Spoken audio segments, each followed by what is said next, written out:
These are North Pacific salmon, known for their culinary use as a food item and their ability to switch from being a freshwater-based creature to a saltwater-based creature by regulating the salt ions that enter their gills, in turn controlling the salinity within their internal systems, which is a biologically impressive feat.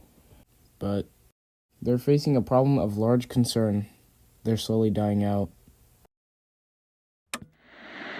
Around the world, there's been a growing appetite for fish. Salmon have run in Northwest water since before people were here. There's multiple things we're doing that's ramping up the extinction of salmon. Like, for example, dams.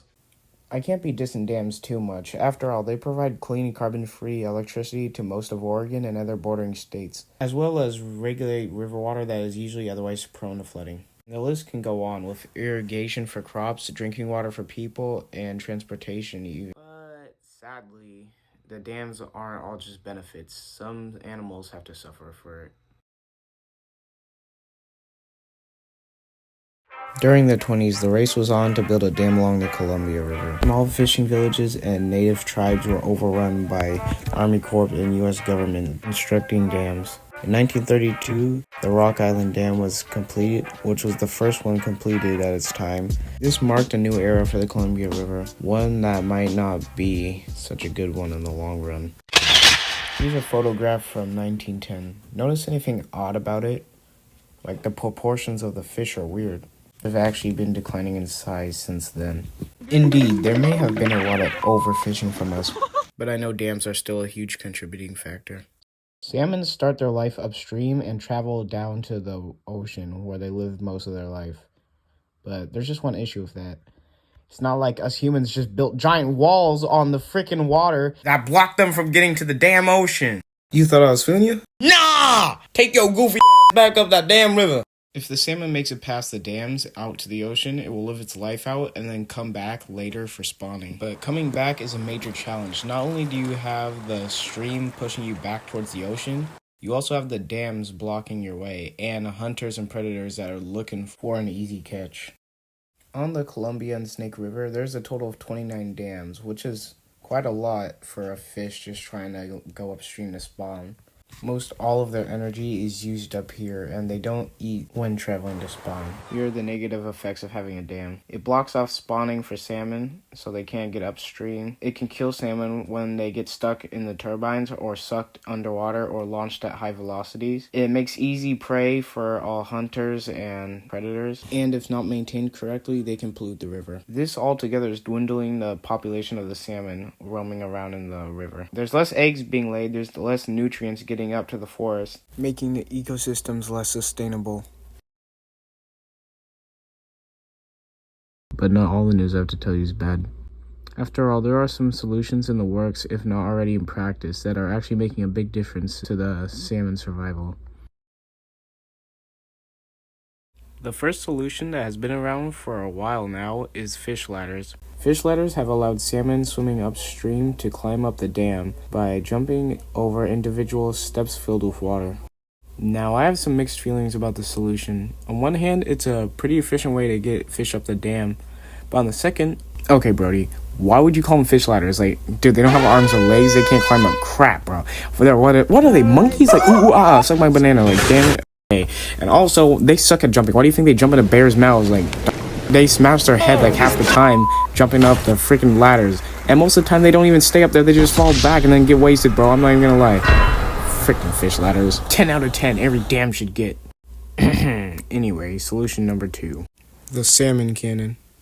Now, this one's a bit of an oddball. I've never really heard about it until my teacher was doing a lesson on it. I was like, whoa, that's real? So anyway, yeah, the salmon cannon works by having an airlock where fish will enter, and then high-pressured air launches them up the dam to the other side of the river. I think this one could be pretty effective, but it seems like you can only do it one at a time, so not many fish can all get up at once. And again, when they all start piling at the entrance, it makes it way too easy for predators or humans to just fish them right out. But otherwise, very interesting take on solving the problem of getting fish up the dam. And the last issue I have with it is that it needs to be like manually operated, or there has to be like a human supervisor, because with the fish ladders, they could just jump up them and there doesn't need to be someone there to watch them. But for the fish cannon, there needs to be someone to launch them. So if something like a power outage happens, I think the fish are kind of screwed if they're relying on the cannon. My honest review of this solution? 7 out of 10. So far, we've talked about upstream, but how about downstream?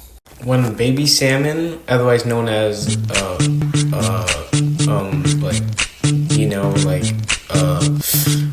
fingerlings. Oh, come on, it's not that bad. When the baby salmon eggs hatch, they let the stream carry them down. When they reach the wall of the dam, the current stops, and they don't know what to do, become confused, and start swimming in circles until they die. So engineers have made a few ways to counter this.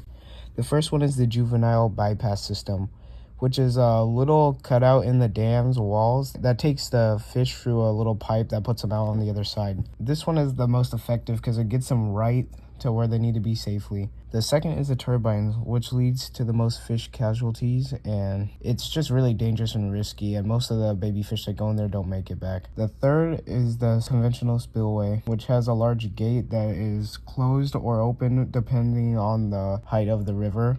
The spillway with a raised weir, which is usually to counter flooding from the rivers, but all of these are methods for the fish to get down. There are a few more I neglected to mention, like capturing some and taking them to the other side through barges, or my personal favorite, an attempt to fly the salmon over the dam in an airplane and drop them off like frickin' bombs. I gotta admit though, that would be pretty spectacular to watch. There's also been bounty hunters to collect these fish, but all these other methods are kinda too cost inefficient, outdated, and ineffective. But they're all trying to solve the greater issue, which I think is better than just leaving it to become worse until we can't do anything about it. So yeah. In conclusion, it's not looking good for salmon right now, but if we all get our act together, they might be able to pull through and thrive like they once were. And also, people like this dweeb need to stop doing crap like this. Like, come on, man. You know what, bro? Freak the dams, bro. This is on you. You touching dead fish, shooting them like shotguns, bro. What the freak? Bro, it's on you. I mean, bro, if you took this picture out of context, what would you think, bro? Just look at that. So, yeah. And with that, goodbye.